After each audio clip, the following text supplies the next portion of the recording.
Бұл Құран чындыгында ар бир тамгасына Алла Таала канча сауап берет? 10 сауап берет. Ал сөздү түшүнөсүңбү, түшүнбөйсүңбү айырмасы жок.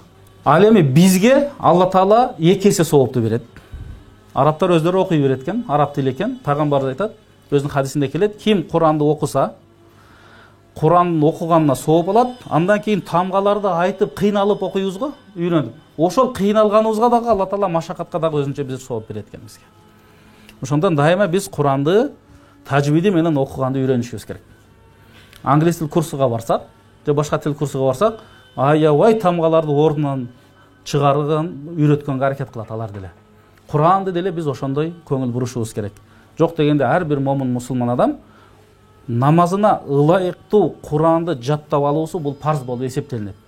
Мына ошол нерсени биз туура окуганды үйрөнөлү. Себеби мисалы ха,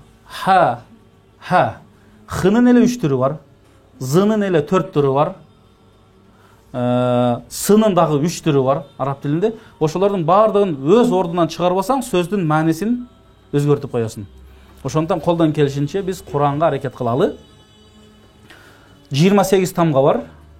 Күнүнө бирден тамганы үйрөнсөк дагы 28 күн көз ачып жумганча өтүп кетет.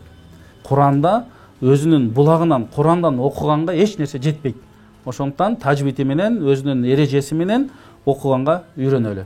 Мына ошол нерсени ар бирибиз өзүбүзгө, мисалы азыр араб тилини билгендер бар бул жерде, билбегендер бар, Куранды окуй ала тургандар бар, окуй албай тургандар бар. Ошондон келиңиздер, биз күнүгө бирден тамганы милдет кылып алалы мойнубузга. Көз ачып жумганча өтүп кетет. Bir айда сиз ар бир араб тамгасын өз орду менен айтканды үйрөнүп калабыз. Эгер ошол тамганын айткан жерин билбесек, билгендерден келип сурасак, мына Ислам университетинде толтура эжекелер бар. Ошолордун бирөөсүн кармасаңар, алар силерге Кудай буйруса үйрөтөт.